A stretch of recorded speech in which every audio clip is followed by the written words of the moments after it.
하나님 말씀 보겠습니다. 야고보서 4장 8절입니다.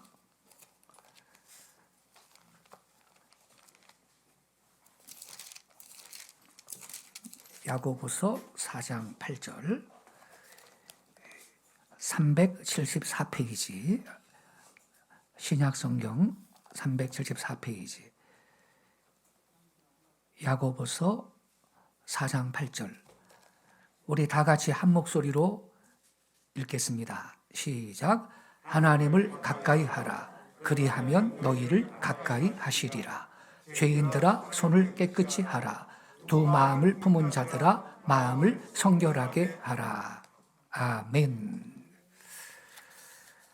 오늘 아침 이 본문 말씀을 중심으로 하나님과 가까운 사람, 이러한 제목 아래 말씀을 드리겠습니다.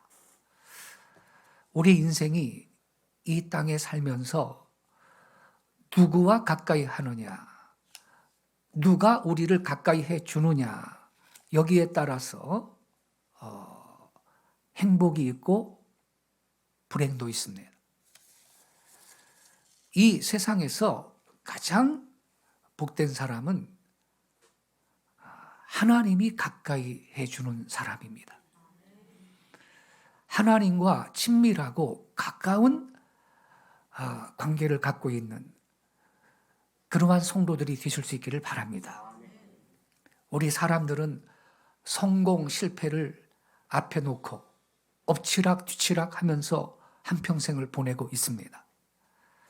참된 성공의 비결은 만복의 근원이 되시는 하나님을 만나고 그 하나님이 가까이 해주시는 사람이 되는 것입니다. 옛날 삼국 유사에 보면요, 신라 시대에 있었던 이야기 중에 이러한 일화가 있습니다.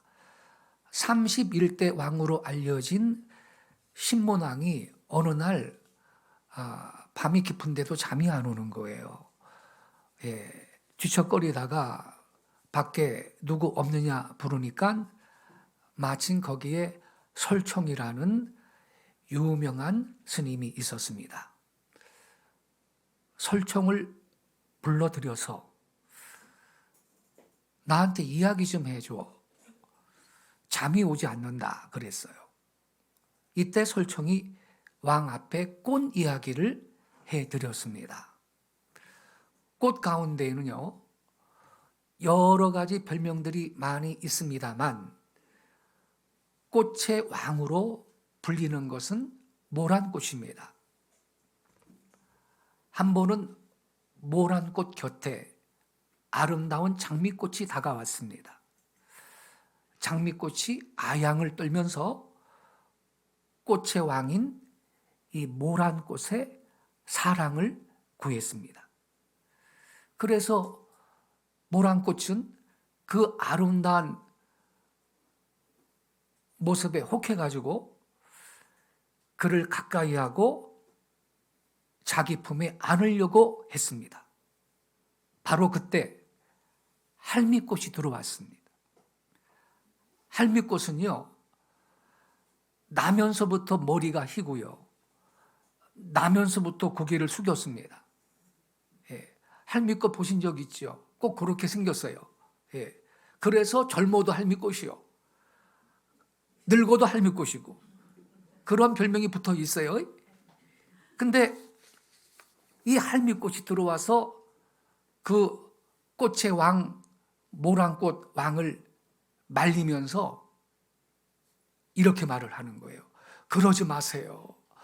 그러지 마세요. 장미꽃은 보기에는 아름답지만요, 아름다운 꽃 이면에 무서운 가시가 있어요. 그를 품에 안으시면 가시가 왕의 가슴을 찌를 거예요. 그러지 마옵소서. 이렇게 권했습니다. 그리하여 이 모란꽃이 할미꽃의 말을 듣고는 장미를 멀리했다는 그러한 이야기를 해드렸습니다. 이 말을 듣고 신문왕이 그 뜻이 깊은 이야기구나, 가히 왕에게 경계가 될 수 있는 이야기다. 이것을 글로 써서 후대 왕들한테 경계를 삼아라 명령을 내렸습니다. 그래서 이것을 화왕계라고 부릅니다. 꽃 화자에 왕왕자, 화왕계라고 불러요. 가까이 함으로써 오히려 해를 받는 것도 있고 멀리 함으로써 해를 받는 것도 있습니다. 여러분, 우리가 세상에서 가장 가까이 해야 할 분이 누굽니까? 하나님이시죠. 그럼 우리가 어떻게 하나님 앞에 가까운 사람이 될 수가 있겠느냐? 이게 대단히 중요한 문제입니다. 또 우리 자신들이 과연 하나님 앞에 가까운 사람이냐, 먼 사람이냐, 이것도 대단히 중요한 문제가 아닐 수가 없습니다. 어떻게 하면 하나님께 가까운 사람이 될 수 있을까? 몇 가지를 말씀을 드리겠습니다. 첫째는 간구하는 자한테 가까이 해 주십니다. 시편 145편 18절 말씀을 제가 읽어드릴게요. 자막 좀 올려주세요. 같이 읽겠습니다. 시작. 여호와께서는 자기에게 간구하는 모든 자, 곧 진실하게 간구하는 모든 자에게 가까이 하시는도다. 누구한테 가까이 해주신다 그랬어요? 간구하는 모든 자한테. 성도 여러분, 우리들은 흔히 어떤 생각을 갖고 있냐면요, 간절한 기도의 최고의 보상은 응답이다, 이런 생각을 갖고 있어요. 그러나 오늘 시인은 기도에 응답해 주시는 것, 그 이상의 놀라운 보상을 우리에게 알려주고 있습니다. 그게 뭐입니까? 하나님이 가까이 하신다는 것입니다. 기도하는 사람은 하나님이 가까이 해주신대요. 이게 응답보다 더 높은 보상인 걸 믿으시기 바랍니다. 비유를 들자면 우리의 간절한 기도에 대한 하나님의 응답이 나무에 핀 아름다운 꽃이라면요, 하나님께서 가까이 해주시는 그것은요, 나무 자체입니다. 열매도 꽃도 나무 때문에 존재하는 거예요. 그런 거로 기도에 대한 최고의 보상은 기도할 때 하나님이 그 사람을 가까이 하신다라는 사실입니다. 누가 하나님을 가까이 모시는 사람입니까? 하나님이 가까이 해주시는 사람이 누구인가요? 기도하는 사람인 것입니다. 아삽은요, 시편 73편 27절 28절에서 하나님을 가까이 하는 것이 내게 복이라고 고백을 해요. 당연하죠. 이건 복 중의 복이죠. 시편 73편 27절 이렇게 말합니다. 무릇 주를 멀리하는 자는 망하리니 음녀같이 주를 떠난 자를 주께서 다 멸하셨나이다. 28절은 우리 같이 읽겠습니다. 시작. 하나님께 가까이함이 내게 복이라. 내가 주 여호와를 나의 피난처로 삼아 주의 모든 행적을 전파하리이다. 하나님께 가까이함이 내게 복이라. 복 있는 성도가 되시기를 바랍니다. 복 있는 성도가 되면 복된 환경은 따라오는 것입니다. 근데 여기에 보면요, 하나님은 진실하게 간구하는 모든 자한테 가까이 하시는도다, 이렇게 기록이 되어 있어요. 여기 진실하게 간구한다, 이 말은 크게 세 가지 사실을 포함하고 있습니다. 첫째는 마음 깊은 곳에서부터 솟구친 기도를 하나님께 드린다라는 의미입니다. 여러분, 내 마음 깊은 곳에서부터 우러나오지 않는 그 청산유수 같은 1만 마디의 기도보다도요, 마음으로부터 나왔으나 차마 언어로 옮길 수 없기 때문에 토에 놓는 한마디의 신음소리가 하나님은 더 훌륭한 기도로 받으시는 것입니다. 그렇기 때문에 마음으로부터 길어 올려진 이 기도야말로 진실하게 간구해서 주님을 만나는 가장 중요한 조건인 것입니다. 두 번째는 허위와 가식이 없는 기도입니다. 거짓과 허위와 위선이 함께하는 기도는 진실하게 하는 기도일 수가 없고, 그렇게 많이 기도한다 할지라도 하나님이 가까이 해줄 수 없는 기도입니다. 허위와 가식, 위선과 거짓을 벗고 하나님 앞에 진실하게 간구하는 것, 이것이야말로 주님을 만나는 가장 중요한 조건인 것입니다. 세 번째는 주님의 뜻에 자신을 합치시키려는 기도가 진실하게 간구하는 것입니다. 이 진실이라고 하는 것은 그저 솔직한 것을 진실이라고 말하는 게 아니에요. 그래서 우리가 하나님 앞에 우리의 형편을 아를 때는요, 하나님의 진리에 합치하고자 하는 의지가 있는 그 마음에서 우러나오는 기도여야 할 것입니다. 이렇게 신실하게 하나님 앞에 살려고 몸부림치는 사람의 기도를 하나님은 들으시고, 그 기도자를, 그러한 기도의 사람을 하나님은 가까이 해주시는 것을 믿으시기 바랍니다. 이렇게 진실하게 간구하는 사람, 이러한 성도한테 하나님은 응답 이상의 것을 주시겠다고 약속하고 있는 것이에요. 우리의 기도에 응답해 주셔서 우리를 그 모든 어려움에서 건지실 뿐만 아니라 이렇게 진실하게 간구하는 모든 사람들한테 하나님이 가까이 가신다라는 것을 보여주는 거예요. 하나님은 우리가 기도할 때 그러한 복을 체험하고 누리게 하십니다. 이건 여러분, 응답 이상의 것을 우리한테 주시는 것입니다. 지금 우리는 하나님을 간절히 찾을 때입니다. 우리의 가장 큰 의무는 내 영혼을 올바르게 사랑하는 것이고, 그리고 올바르게 하나님의 은혜를 간절히 구하는 거예요. 그 은혜를 간절히 사모하고 다시 한번 하나님께 더 가까이 다가가는 여러분들이 되시기를 바랍니다.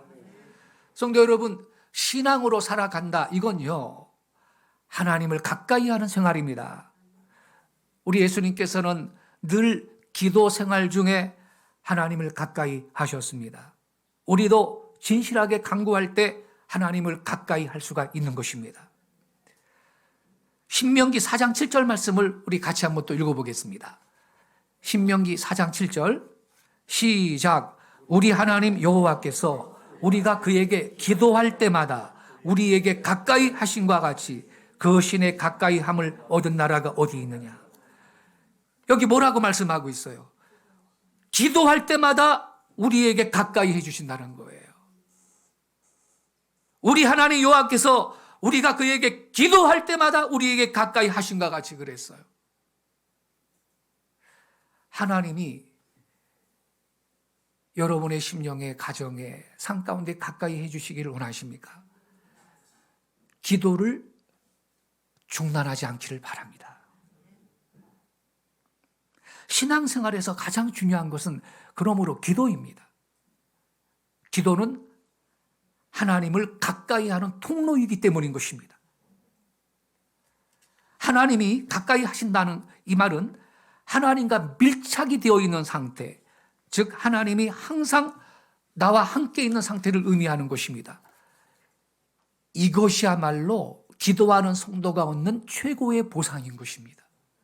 응답보다 더 높은 차원의 보상인 것입니다.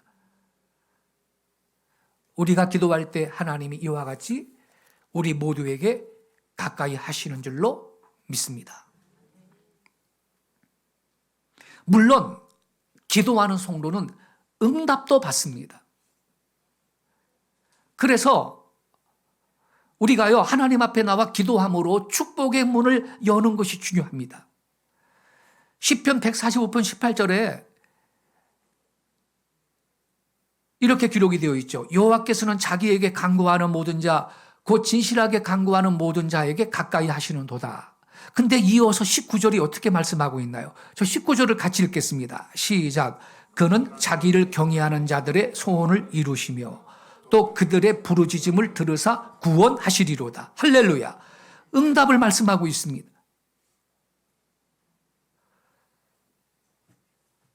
지금 이 18절과 19절은 별도가 아닙니다. 연결된 것입니다.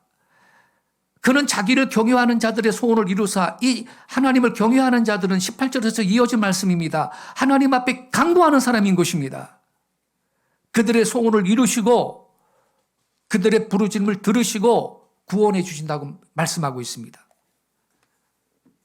그래서 여러분, 기도의 사람들은요, 어떠한 약점을 가져도 극복할 수가 있습니다. 하나님은 전능하신 분이십니다. 하나님을 열심히 찾으시고 그분의 손을 붙드시기 바랍니다. 하나님께서는 하나님을 찾는 자를 높이 들어 쓰십니다. 중국으로 선교를 간 허드슨 테일러 선교사님이 한 번은 범선을 타고 가는데 바람이 불지를 않아가지고, 범선은요, 이게 돛을 높이, 이렇게 돛을 높이 올리고 있는데 바람이 불어야 가잖아요. 근데 바람이 불지 않아가지고 어쩔 수 없이 토인이 있는 섬으로 도달하게 되었습니다. 선장이 바람 좀 일게 해달라고 기도를 부탁했습니다. 그러자 허드슨 테일러가 바람 보내달라고 바로 기도에 들어갔습니다. 기도를 끝나고 나서 곧장 바람이 아주 강하게 불었다는 것입니다. 여러분, 우리가 사는 동안에 풍파가 많지만 그 순간이야말로 하나님께서 나와 함께 해주시고 나를 지키시는 것을 생생히 체험할 수 있는 기회가 되는 걸 믿으시기 바랍니다. 그런 거로 항상 긍정적으로 기도하세요. 절대로 부정적으로 생각하지 마세요. 가장 잘 될 것을 기대하면서 더 잘 되거나 그렇게 될 걸 기대하면서 기도하시기 바랍니다. 우리가요, 너무 인간 중심으로 생각을 하기 때문에 너무 작은 거예요. 그러나 하나님은 그런 하나님이 아니십니다. 우리 아버지신 하나님은 크고 완전하신 하나님이십니다. 계획도 뜻도 완전하시고 그분은 실수도 실패도 없으십니다. 그렇게 믿고 기도하면 걱정할 게 없습니다. 내가 생각하고 상상하고 구하는 것보다 하나님은 더 크고 아름답게 역사하시는 하나님이신 것입니다. 그래서 자기를 보거나 세상을 보면서 낙심하지 마세요. 걱정하지 마시고 절대 주권을 가지신 하나님을 보실 수 있기를 바랍니다. 그런 거로 우리는 기도를 통하여 복의 근원이신 하나님, 전능하신 하나님을 가까이 해야 하겠습니다. 예레미야 애가 3장 57절을 우리 한 절 같이 또 읽어보겠습니다. 시작. 내가 주께 아뢰날에 주께서 내게 가까이 하여 이르시되 두려워하지 말라 하셨나이다. 할렐루야. 선지자 예레미야가 뭐라고 고백하고 있나요? 내가 주께 아뢰날에 주께서 내게 가까이 하셨대. 할렐루야. 이 예레미야의 이 체험이 우리 모두의 경험이 되실 수 있기를 바랍니다. 내가 주께 아뢰날에 기도했다는 거거든요. 그래서 지금도요, 하나님 앞에서 꾸준히 기도하고 간구하면서 하나님께 아뢰면서 기도 생활하는 성도님들은요, 이미 이러한 복을 받은 사람들인 것입니다. 할렐루야. 하나님이 가까이 하시는 성도인 줄로 믿습니다. 두 번째로, 하나님이 누구와 가까이 해주시나요? 주의 뜰에서 사는 사람입니다. 우리 시편 65편 4절 말씀 같이 읽겠습니다. 시작. 주께서 택하시고 가까이 오게 하사 주의 뜰에 살게 하신 사람은 복이 있나이다.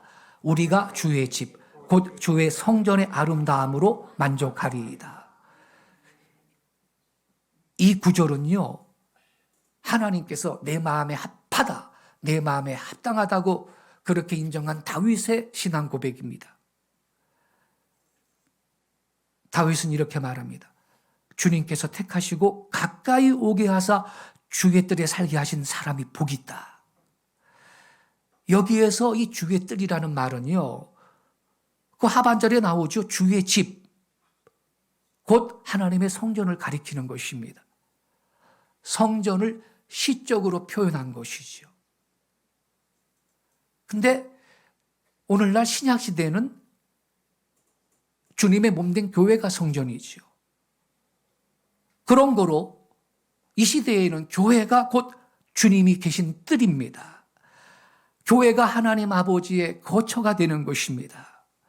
여러분, 예수님은요, 두세 사람이 내 이름으로 모인 곳, 즉 예수의 이름으로 모인 곳, 즉 교회에 함께 계시겠다고 약속하셨습니다.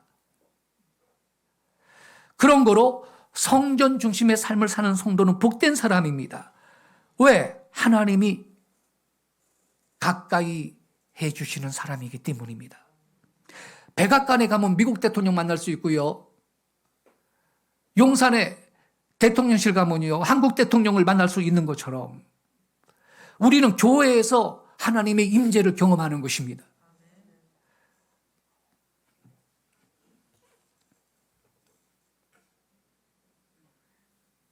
불신의 사람들이 하나님께 가까이 나가지 못하는 이유는 하나님께 나아가면 시간이 낭비되는 줄 압니다.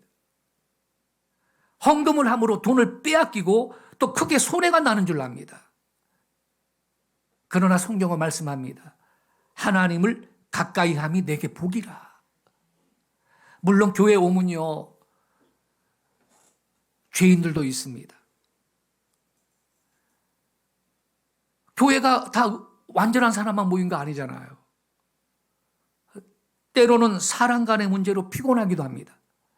그러나 교회는 사람만 있는 곳이 아니라는 거예요. 하나님이 함께 계셔서 우리에게 복을 주시는 곳임을 믿으시기 바랍니다. 그런 거로 시편 122편 1절에 보면요, 시편 기자가 이렇게 고백하고 있어요. 사람이 내게 말하기를 여호와의 집에 올라가자 할 때 내가 기뻐하였도다.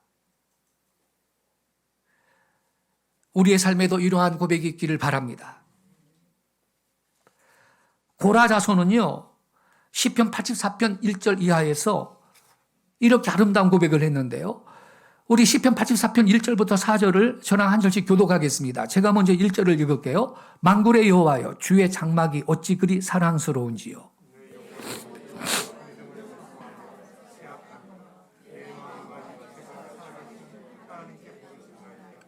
나의 왕, 나의 하나님, 만군의 여호와여, 주의 제단에서 참새도 제 집을 넣고 제비도 새끼들 보금자리를 얻었나이다.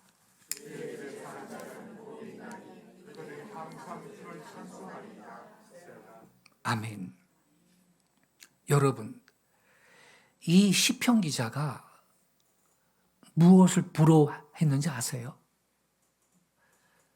제비와 참새를 부러워했어요.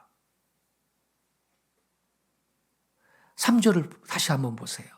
나의 왕, 나의 하나님, 만군의 여호와여, 주의 제단에서 참새도 제 집을 넣고 제비도 새끼들 보금자리를 얻었나이다. 이 시편 기자는 제비와 참새를 부러워하고 있어요.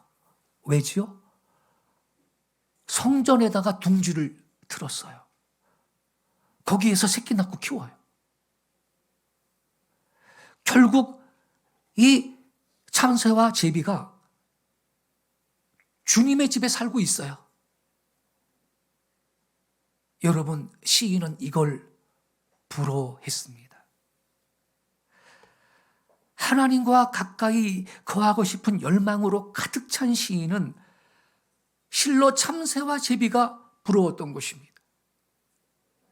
그들은 하나님의 집에 둥지를 틀고 언제나 그곳을 드나들면서 성전에서 살고 있었기 때문입니다. 이 말씀은 이 세상에 살면서 세상의 것에만 몰두해서 사는 사람들과 달리 하나님께 소망을 두고 하나님과 교제하기를 열망하는 성도들의 마음을 보여주고 있는 것입니다.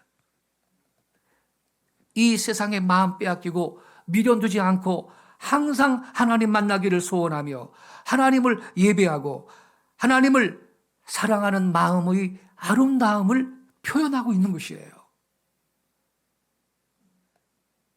그래서 참새와 지비가 부럽다는 거예요. 그런데 이 시인의 부러움은 거기에서 그치지가 않아요. 4절에 보면요. 4절을 다시 보세요. 4절에 보면 단수명사가 복수명사로 바뀌게 됩니다. 주의 집에 사는 자들은 그래요. 복이 있나니 그들이 항상 주를 찬송하리이다. 이게요. 히브리어 성경 원문으로 읽으면 더 좀 느낌이 살아나는데 이렇게 직역을 하면 이렇게 돼요. 복되도다 주의 집에 거하는 자들이요. 그들이 항상 주를 찬송하리이다. 복되도다가 먼저 나와요. 아, 복되도다. 주의 집에 사는 자들이요. 그들이 항상 주를 찬송하리이다. 복되도다가 먼저 나오는 거예요. 그렇습니다. 주님의 집에 사는 자들은 그 어떤 사람보다 복된 사람인 줄로 믿습니다. 시인은 하나님을 자유롭게 예배하고 그분의 놀라운 은총을 마음껏 누리며 살아가는 성전이 있는 예루살렘 동네에 사는 이 예루살렘의 성도들이 부러웠던 것입니다. 그는 10절에서 다시 이렇게 고백하고 있습니다. 우리 10절 말씀을 다 같이 읽겠습니다. 시작. 주의 궁정에서의 한날이 다른 곳에서의 첫날보다 나은즉 악인의 장막에 사는 것보다 내 하나님의 성전 문지기로 있는 것이 좋사오니. 여기 주의 궁정, 이 말은 성전을 비유한 말이죠. 주의 궁정에서의 한날이 다른 곳에서 첫날보다 낫다. 악인의 장막에 사는 것보다 내 하나님 성전 문지기로 있는 것이 좋다고 고백하고 있는데 세상에서 굉장한 대우를 받는 것보다 하나님의 집에서 문지기로 있는 게 더 좋다. 이렇게 고백을 하고 있어요. 여러분, 이러한 고백은요, 진실로 하나님을 중심으로 사랑하지 않고는요, 할 수 없는 고백입니다. 하나님께 나오는 이 시간을 소중히 여기는 그러한 마음이 우리 분이엘 교회 성도들에게도 항상 있기를 바랍니다. 이 고백이 저와 여러분의 것이 되어서 늘 하나님의 집을 가까이 하고 하나님의 집에서 복을 받고 성도의 아름다운 교제를 나누고 세임을 얻고 모든 문제가 해결되는 성도가 되시기를 바랍니다. 끝으로 하나님이 가까이 해주시는 사람이 누구인가? 우리가 어떻게 하나님을 가까이 할 수가 있는가? 주를 위해서 고난받을 때 주님과 가까워집니다. 우리가요, 하나님의 나라를 위해서, 주 예수를 위해서 고난받을 때 우리 주님과 가까워질 수 있습니다. 어떤 고아원 원장이요, 이런 말을 했어요. 어떤 아기가 버림을 당해가지고 고아원에 들어왔답니다. 고아원 원장이 처음 그 아기를 받았을 때 그저 남이 내버린 아기니까 길러야 되겠다는 그 의무감에서 그 아이를 받는데요. 처음에는 내가 낳은 아기도 아닌데 뭐 가까울 리가 뭐 없죠. 그저 누가 내버린 아기니까 길러 주어야 되겠다 해서 그렇게 길러 나가는데요. 그러다가 그런 아이들 중에서 몹쓸 병에 걸려가지고 몹시 앓는 아이가 있다는 거예요. 그럼 그 어린 아이가 아프니까 어떻게 해야 돼요? 걔를 사랑하든지 말든지 간에 간호할 수밖에 없잖아요. 죽으라고 내둬요? 내가 낳은 새끼 아니라고? 그럴 수 없잖아요. 간호할 수밖에 없다는 거예요. 그래서 밤잠을 자지 못하고 그 어린아이를 붙들고 약을 먹이고 열 올라가면은 뭐 수건도 올려주고 그렇게 간호를 해주는 거예요. 그렇게 며칠 밤을 보내고 나서 그 아이가 나았습니다. 아이가 일어났어요. 그 다음부터는요, 많은 아이들 가운데에서 아파서 애를 먹이던 그 아이가 가까워진대요. 관심이 그 아이한테 더 깊어진대요. 전에는 의무감으로 돌봤는데 이제는 애정이 생겨서 그 아이를 사랑하게 되고 가까워지고 관심 있게 본다. 그런 말을 했어요. 그 원장님이. 그 말을 듣고요, 제가 깨달았어요. 아, 진짜 그렇겠다. 정말 그렇겠네. 그런 생각이 들었어요. 여러분, 우리 인생 생활 속에서 고난은요, 신비한 것입니다. 고난이 많아지면 가까워집니다. 고난을 지불하지 아니하면 멀어져 버립니다. 무관심하게 되는 거예요. 예컨대요, 부모와 자식, 특히 어머니와 자식이 얼마나 가까워요. 왜 가까운가요? 여러 가지 이유가 있겠지만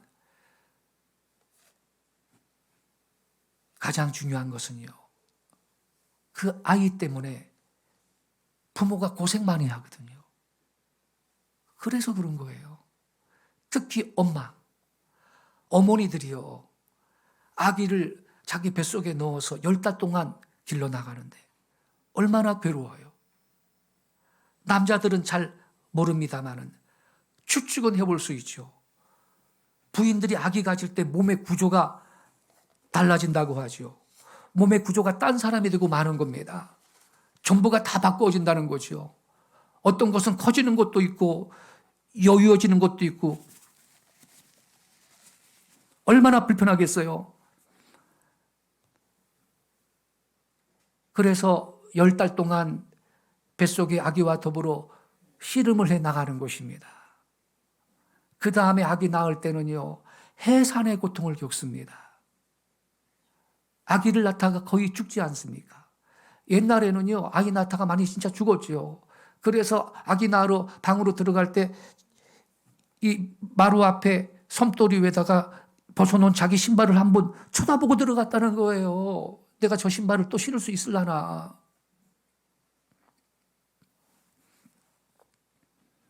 그야말로 아이 낳을 때 죽을지 살지 모르는 관문을 통과해 나갑니다. 그 다음에 아이를 기를 때는요, 밤잠을 자지 못합니다. 아기에게 매여서 엄청 고생을 하게 되는 겁니다. 시간 맞춰서 젖 먹여야 되지요. 예, 기저귀 갈아주지요. 그뿐이에요. 그 다음 키워가지고 초등학교 보내고 중학교 보내고 고등학교 보내고 대학교 보내기 위해서 부모들은요, 간장을 태우면서 애쓰고 노력할 때 그 고생이 말이 아닌 것입니다. 다 길러서 혼인을 시켜주고 손자, 손녀가 태어나도 부모의 관심은 자식에게서 떠나가지를 않는 것입니다. 오늘 가래떡 사오신 우리 우장로님 하시는 말씀이 있어요. 자식은 장가 보내고 시집 보내도요, 애프터 서비스를 30년은 해야 된다 그러세요. 그게 자식이라는 거예요. 맞죠?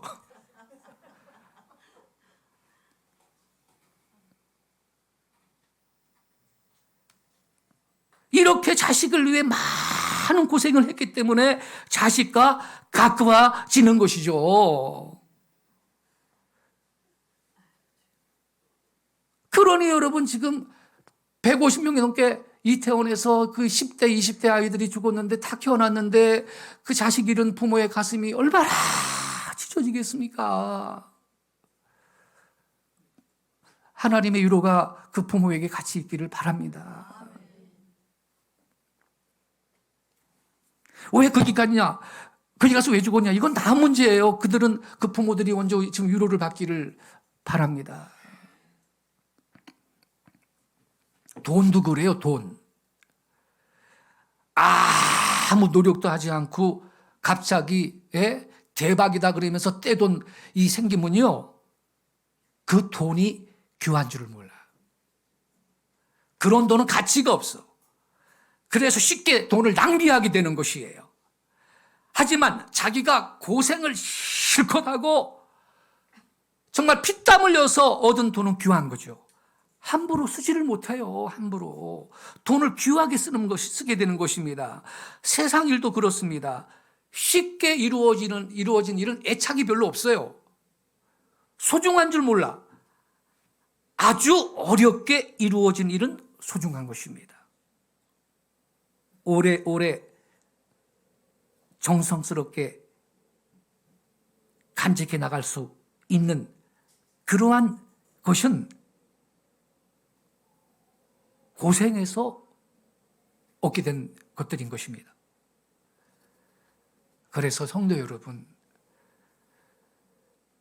저와 여러분이 주 예수님을 위해서, 주님을 위해서 고난을 당할 때 우리가 하나님과 가까워질 수 있는 걸 믿으시기 바랍니다. 하나님과 가까운 관계가 되길 원하세요?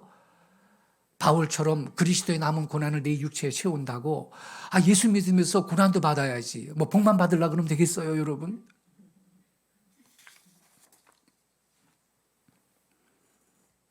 주님과 밀접하고 그 친밀한 관계가 있고 정말 가까운 그분들은 예수님을 위해서 그만큼 고난받은 성도인 것입니다. 구약 성경 사무엘하 15장 18절에 보면요, 다윗이요, 자기 아들 압살롬의 반란을 피해가지고 궁궐을 떠나 예루살렘을 떠나가지고 피난을 가는 장면이 나와요. 딴 사람도 아니고 아들한테 그 꼴을 당하니 얼마나 비참했을까요? 근데 거기에 보면요, 그 사무엘하 15장 18절에 보면요, 가드에서 온 600명이 다윗 왕 앞서 가더라, 그런 구절이 나와요. 우리 18절 보이죠? 그 사무엘하 15장 18절 좀 보여주세요. 네, 나왔죠? 우리 같이 읽겠습니다. 시작. 그의 모든 신하들이 그의 곁으로 지나가고 모든 그렛 사람과 모든 블렛 사람과 및 왕을 따라 가드에서 온 모든 가드 사람 600명이 왕 앞으로 행진하니라. 여기 보니까요, 가드에서 온 600명이 다윗 왕 앞에서 간다, 그런 구절이 나오는데, 이걸 읽어볼 때 우리가 이 내용을 깊이 알면요, 감격을 하지 않을 수가 없어요. 이 가드에서 온 600명이 누군지 아세요, 여러분? 다윗이 왕 되기 전에요, 한창 젊었을 때 사울의 칼날을 피해서 도망 다닐 때 그때 다윗을 따라갔던 청년들이에요.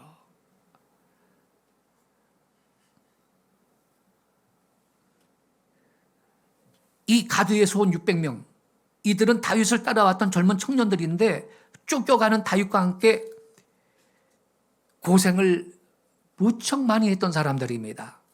들판에서 누워 잠을 잘 때 같이 잤습니다. 혹은 동굴에서 함께 잠을 잤습니다. 어떤 때 먹을 양식이 없을 때 같이 굶었습니다.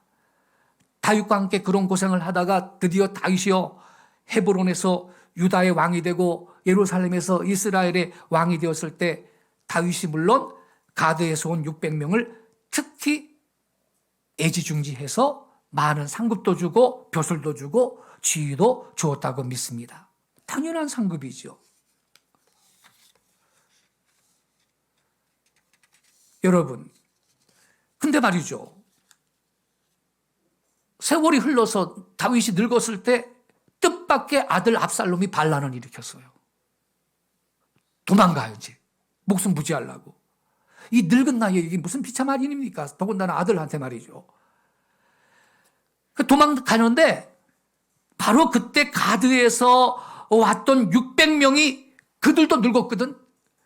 근데 그들이 자기의 집과 식구까지 다 던져버리고 칼을 뽑아들고 다윗의 앞에 서서 다윗을 호위하면서 피난길에 함께 갔다 이 말입니다. 아름다운 이야기가 아닙니까, 여러분? 이것은 바로 하나님과 우리와의 관계를 암시해 주는 기사인 것입니다. 다윗은 하나님을, 우리의 왕이신 예수님을 예표하죠. 그래서 하나님을 대표합니다. 가드에서 온 600명의 충성된 사람은 하나님의 신실한 자녀들을 대표하고 있는 것이에요. 하나님의 자녀들이 주 예수를 위해서 고생을 무릅쓰고 주님을 따라가는 것, 교회가 어려울 때 교회와 더불어 같이 고난을 당하는 것이 가드에서 나온 600명의 신앙인 것입니다. 참으로 우리의 신앙이 이 가드에서 나온 600명처럼 되어야 할 것입니다. 다윗에게는 신하가 많았지만 다윗이 피난 갈 때 따라오는 신하도 있었고 따라오지 않는 신하도 있었습니다. 오히려 다윗의 적인 압살롬한테 가담해가지고 반역에 가담한 그러한 신하들도 있었습니다. 배신자들. 이 배신자만 생각하면 저는 저 대구에 있는 유아무개가 생각이 나요. 아주 그분 좀 가만히 있으면 좋겠어요. 이 600명 있잖아요. 이분들은 그런 분이 아니에요. 처음부터 마지막까지 그야말로 생사를 같이 했습니다. 그러므로 진정코 다윗에 가까운 사람, 다윗의 친밀한 부하가 된 줄로 믿습니다. 성도 여러분, 우리는요, 하나님 앞에 가드에서 나온 600명 같은 성도가 되실 수 있기를 바랍니다. 결론을 내리겠습니다. 영국의 개관 시인이었던 테니슨이 한 번은요, 자기 조카와 더불어서 길을 갔다가 갑자기 얼굴이 붉어지고 눈에서 눈물을 흘리면서 말했습니다. 사랑하는 조카야, 이 순간 나와 너 사이에는 옛날 엠마오 도상을 두 제자와 더불어 걸어가던 예수님께서 계시는 것이다. 이걸 생각하면 기쁘지 않느냐. 그러면서 눈물을 뿌렸다는 일화가 있습니다. 그는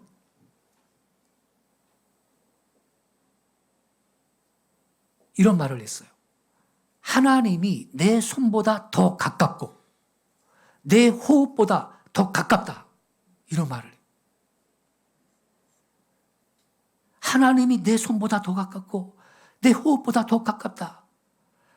테니슨의 유명한 시들은요, 그가 하나님께 가까이 한 상황 속에서 이루어진 시들이라고 할 수가 있습니다.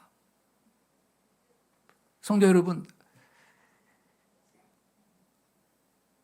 무더운 여름이 다 가고 이제 초겨울로 들어왔습니다. 한여름을 통과해 오면서 영적으로 태만한 일은 없었는가? 나도 모르는 사이에 우리의 신앙이 하나님과 멀어져 가고 있는 그런 상태 가운데 있지는 않는지 말씀의 거울 앞에 비춰보기 바랍니다. 우리는 내가 하나님께 가까운 사람이냐, 먼 사람이냐, 이 시간에 거룩하신 주님의 말씀 앞에서 반성해 볼 수 있기를 바랍니다. 그리고 하나님 앞에 가까운 사람이 되시기를 축원합니다. 누가 그런 사람입니까? 하나님 앞에 간구하는 사람. 두 번째, 주님의 뜰에 거하는 사람. 끝으로 주님의 나라를 위해 고난을 받는 사람. 이러한 성도는 하나님이 가까이 해주시는 성도인 것입니다. 이러한 성도가 복된 성도인 줄로 믿습니다. 하나님께서 이러한 성도의 삶을 책임져 주실 것입니다. 오늘 우리 모두는 이 말씀 붙들고 주여 저로 하여금 하나님과 가까운 사람이 되게 해주세요. 그렇게 다짐하고 결단할 수 있기를 예수님의 이름으로 축원합니다. 기도하겠습니다.